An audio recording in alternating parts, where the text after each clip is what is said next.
الحمدللہ رب العالمین والصلاة والسلام علی سید الانبیاء والمرسلین اما بعد فاعوذ باللہ من الشیطان الرجیم بسم اللہ الرحمن الرحیم۔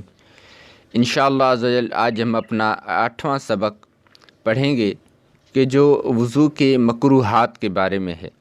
مصنف علیہ الرحمٰن نے فرمایا فصل فی المکروہات، فصل وضو کے مکروہات کے بارے میں۔ فرمایا یکرہ للمتودی ستۃ اشیاء، اور مکروہ ہے وضو کرنے والے کے لیے 6 کام کرنا وضو کرنے والے کے لیے مکروہ ہے۔ یہ تقریباً وہ چیزیں ہیں کہ جو پیچھے سنتیں بیان کی گئی، ان سنتوں کا الٹ کر لیا جائے تو یہ مکروہات ہو جائیں گے۔ آپ نے ارشاد فرمایا الاسراف فی الماء، پانی کو زیادہ خرچ کرنا، پانی میں اسراف کرنا، زیادہ خرچ کرنا، ضائع کرنا۔ والتقطیر فیہ، پانی کو استعمال کرنے میں کمی کرنا، یعنی اتنا کم پانی استعمال کرنا کہ جس سے سنت وضو ادا نہ ہو سکے۔ وضرب الوجہ بہ، اور پانی کے ساتھ چہرے کو مارنا، یعنی چہرہ دھوتے ہوئے پانی کو بہت زور سے جو ہے وہ چہرے پر مارا جائے، یہ بھی مکروہ ہے۔ والتکلم بکلام الناس، لوگوں کے کلام کے ساتھ کلام کرنا، جس طرح سنتوں کے بیان میں گزر چکا ہے کہ لوگوں کے کلام کی طرح کلام نہ کرنا، تو یہاں پر بیان کیا گیا کہ لوگوں کے کلام کے ساتھ یعنی دنیاوی گفتگو کرنا وضو کے اندر مکروہ ہے۔ والاستعانۃ بغیرہ من غیر عذر، اور بغیر کسی عذر کے اپنے غیر سے مدد طلب کرنا، مدد حاصل کرنا، یہ بھی مکروہ ہے۔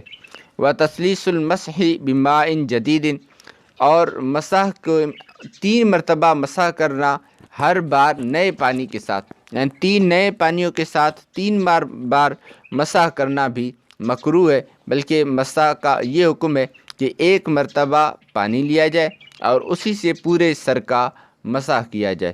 تو یہ وضو کے مکروہات کے بارے میں فصل تھی۔ اگلی فصل وضو کے اوصاف کے بارے میں ہے۔ فرمایا الوضوء علی ثلاثۃ اقسام، وضو کی 3 اقسام ہیں، یعنی بنیادی طور پر وضو 3 اعتبار سے ہوتا ہے۔ بعض اوقات وضو کرنا فرض ہوتا ہے، بعض اوقات وضو کرنا واجب ہوتا ہے، اور بعض اوقات وضو کرنا مستحب ہوتا ہے۔ تو یہاں پر وہ ساری چیزیں انشاءاللہ عز و جل بیان کی جائیں گی۔ مصنف علیہ الرحمٰن نے ارشاد فرمایا الوضوء علی ثلاثۃ اقسام، وضو کرنا 3 قسموں پر ہے۔ الاول، پہلی قسم، فرض علی المحدث للصلاۃ ولو کانت نفلا، فرض ہے وضو کرنا محدث پر، ایسے بندے پر جس کو حدث لائق ہو، اور وہ چاہے حدث اصغر ہو یعنی اس کو وضو کرنے کی حاجت ہو، یا حدث اصغر ہو اکبر ہو کہ اس کے اوپر غسل فرض ہو، ہر صورت کے غسل فرض ہو تو پھر اس صورت کے اندر تو اس پر غسل کرنا فرض ہوگا۔ اور اگر حدث اصغر ہے یعنی کہ وضو کرنا اس کے اوپر لازم ہے، تو اس صورت کے اندر وہ وضو کرے گا نماز کے لیے، اور یہ وضو کرنا اس کے اوپر فرض ہوگا۔ اور ہم پیچھے یہ بھی پڑھ کے آ چکے ہیں کہ وضو کرنا فرض تب ہوتا ہے کہ جب وقت تنگ ہو جائے، یعنی کہ اب اگر یہ وضو کر کے نماز ادا نہیں کرے گا تو نماز کا وقت نکل جائے گا، تو پھر فی الفور وضو کرنا فرض ہو جاتا ہے۔ فرمایا فرض علی المحدث، محدث پر، حدث والے بندے پر وضو کرنا فرض ہے، للصلاۃ، نماز کے لیے، ولو کانت نفلا، اگرچہ وہ نفل نماز کیوں نہ ہو، اگر نفل نماز بھی پڑھنی ہے تو اس سے پہلے وضو کرنا فرض ہے۔ وللصلاۃ الجنازۃ، نماز جنازہ کے لیے وضو کرنا فرض ہے۔ وسجدۃ التلاوۃ، سجدہ تلاوت کے لیے وضو کرنا فرض ہے۔ ولمس القرآن ولو آیۃ، اور قرآن پاک کو چھونے کے لیے بھی وضو کرنا فرض ہے، ولو آیتن، اگرچہ ایک ہی آیت ہو، یعنی اگر یہ سارے کام وضو کے بغیر کیے گئے تو ایک تو یہ کام ہوں گے نہیں، اور اگر کر لیے تو پھر بندہ گنہگار ہوگا۔ ان سب کاموں کے لیے وضو کرنا فرض ہے۔ والثانی واجب، اور دوسری قسم یہ ہے کہ وضو کرنا بعض اوقات واجب ہوتا ہے، اور وہ کون سی صورت ہے؟ فرمایا للطواف بالکعبۃ، خانہ کعبہ کا طواف کرنے کے لیے وضو کرنا واجب ہے۔ اللہ تعالی ہم سب کو بھی توفیق عطا فرمائے کہ ہم بھی باوضو ہو کر خانہ کعبہ کا طواف کرنے کی سعادت حاصل کریں۔ والثالث مندوب، اور تیسری قسم جو ہے وضو کی وہ مستحب ہے کہ ان صورتوں کے اندر وضو کرنا مستحب ہوتا ہے۔ فرمایا للنوم علی الطہارۃ اذا استيقظ منه للنوم علی طہارتی، وضو پر سونے کے لیے یعنی با وضو ہو کر سونے کے لیے وضو کرنا مستحب ہے۔ وَإِذَا اسْتَيْقَظَ مِنْهُ، اور جب وضو سے نیند سے جاگ جائے تو اس صورت کے اندر وضو کرنا مستحب ہے۔ وَلِلْمُدَاوَمَةِ عَلَيْهِ، وضو پر ہمیشگی قائم کرنے کے لیے یعنی ہمیشہ باوضو رہنے کے لیے وضو کرنا مستحب ہے۔ وَلِلْوُضُوءِ عَلَى الْوُضُوءِ، یعنی قربت کی نیت سے ایک وضو پر دوسری مرتبہ وضو کرنے کے لیے وضو کرنا بھی مستحب ہے۔ وَبَعْدَ غِیبَةٍ وَکِذْبٍ وَنَمِیمَةٍ وَکُلِّ خَطِیَةٍ وَإِنشَادِ شِعْرٍ وَقَہْقَہْةٍ خارج الصلاۃ، اور غیبت کرنے کے بعد، جھوٹ بولنے کے بعد، چغلی کرنے کے بعد، اور ہر قسم کا گناہ کرنے کے بعد، وَإِنشَادِ شِعْرٍ، اور برا شعر، فحش شعر کہنے کے بعد وضو کرنا مستحب ہے، کیونکہ وضو جو ہے وہ گناہوں کا کفارہ ہے۔ تو یہ سارے گناہ اگر کسی نے کر لیے تو اس کے لیے مستحب ہے کہ وہ ان کے بعد وضو کر لے، تاکہ اللہ تعالیٰ کی رحمت سے امید ہو کہ اللہ تعالیٰ اس وضو کے ذریعے صدقے سے ان گناہوں کو معاف فرما دے۔ وقہقہۃ خارج الصلاۃ، اور نماز کے علاوہ ویسے عام حالت کے اندر کھلکھلا کر ہنسے، اگر بلند آواز سے قہقہہ لگا کر ہنسے تو اس کے لیے مستحب ہے وضو کرنا، کیونکہ ایک صورت تو ایسی ہے کہ جب یہ قہقہہ نماز کے اندر ہو تو وہ وضو کو توڑ دیتا ہے، تو اب نماز کے باہر بھی اگر وہ قہقہہ لگاتا ہے تو پھر مستحب ہو جاتا ہے کہ وہ دوبارہ وضو کر لے۔ وغسل میت وحملہ، میت کو غسل دینے کے بعد وضو کرنا مستحب ہے، اور میت کو اٹھانے کے بعد بھی وضو کرنا مستحب ہے، کہ نبی پاک علیہ الصلاۃ والسلام کا فرمان ہے، من غسل میتا فلیغتسل ومن حملہ فلیتودع، کہ جو میت کو غسل دے اس کو چاہیے کہ وہ غسل کر لے، اور جو میت کو اٹھائے اسے چاہیے کہ وہ وضو کر لے۔ تو اس طرح سے میت کو اٹھانے اور غسل دینے کے بعد بھی وضو کرنا مستحب ہے۔ وَلِوَقْتِ كُلِّ صَلَاةٍ، ہر نماز کے وقت کے لیے یعنی ہر نماز کے لیے نیا وضو کرنا بھی مستحب ہے۔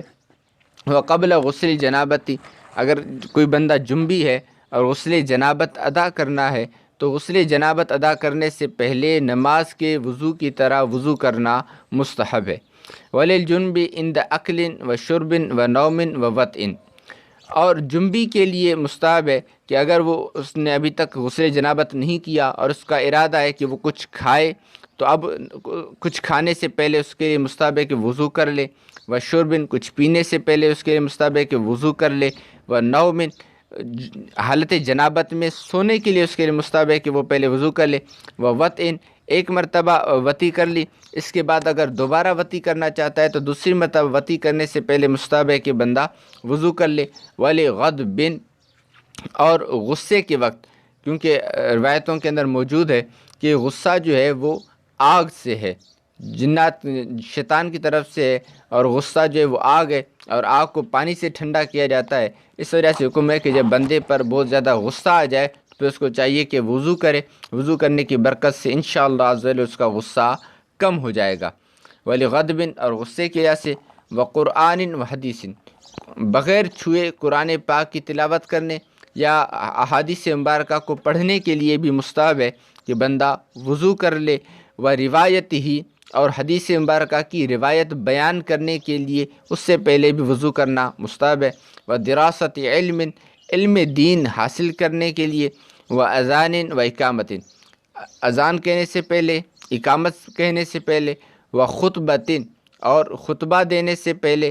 وزیارت نبی صلی اللہ علیہ وسلم، اور نبی پاک علیہ الصلاۃ والسلام کی زیارت کرنے سے پہلے، جو صحابہ کرام خوش نصیب نبی پاک علیہ الصلاۃ والسلام کی بارگاہ میں حاضر ہوتے تھے، اور اب جو نبی پاک علیہ الصلاۃ والسلام کے مزار مبارک کے پاس حاضری کی سعادت نصیب ہو تو اس کے لیے بھی بہتر ہے کہ وہ وضو کر کے نبی پاک علیہ الصلاۃ والسلام کی بارگاہ میں حاضر ہو۔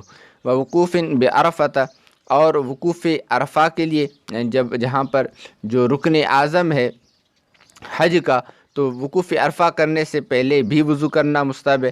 وللسعی بین الصفا والمروۃ، اور صفا اور مروہ کے درمیان سعی کرنے کے لیے وضو کرنا مستحب ہے۔ وأکل لحم جزور، اور اونٹ کا گوشت کھانے کے بعد، یعنی کہ بندہ نے اگر اونٹ کا گوشت کھا لیا تو اس کے بعد وضو کر لینا اس کے لیے مستحب ہے، کیونکہ علماء کا اس کے اندر اختلاف ہے۔ بعض فرماتے ہیں کہ اونٹ کا گوشت کھانے سے وضو ٹوٹ جاتا ہے، تو اس سے اختلاف سے بچنے کے لیے بہتر ہے کہ اگر کسی نے اونٹ کا گوشت کھا لیا تو اس کے بعد وہ دوبارہ نئے سرے سے وضو کر لے۔ وَلِلْخُرُوجِ مِنْ خِلَافِ الْعُلَمَاءِ كَمَا إِذَا مَسَّ امْرَأَةً، اور علماء کرام کے اختلاف سے نکلنے کے لیے بچنے کے لیے بھی وضو کرنا مستحب ہے، یعنی جس طرح کہ ہمارے امام صاحب کے نزدیک اگر کوئی کام کرنے سے وضو نہیں ٹوٹتا اور لیکن کسی اور امام کے صاحب کے نزدیک وہ کام کرنے سے وضو ٹوٹ جاتا ہے، تو بہتر ہے کہ پھر بندہ وضو کر لے تاکہ دونوں اماموں کے مسلک کے مطابق اس کا وضو درست ہو، یہ باوضو رہے۔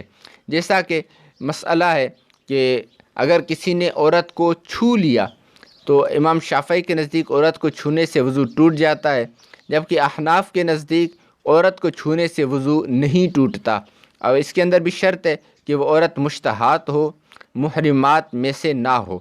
تو اب اگر کسی حنفی نے وضو کرنے کے بعد کسی عورت کو چھو لیا تو احناف کے نزدیک اس کا وضو نہیں ٹوٹے گا، لیکن علماء کے اختلاف سے بچنے کے لیے کہ شوافی کے نزدیک اس سے وضو ٹوٹ جاتا ہے، تو اس سے بچنے کے لیے اگر بندہ دوبارہ وضو کر لے تو یہ بہتر ہے۔ اسی وجہ سے فرمایا وَلِلْخُرُوجِ مِنْ خِلَافِ الْعُلَمَاءِ كَمَا إِذَا مَسَّ امْرَأَةً، اور علماء کرام کے اختلاف سے نکلنے کے جیسا کہ اگر کوئی شخص کسی عورت کو چھو لے تو اس کے لیے بہتر ہے کہ وہ دوبارہ وضو کر لے۔ اللہ تعالی ہم سب کو ان باتوں پر عمل کرنے کی توفیق عطا فرمائے۔ وما علینا الا البلاغ۔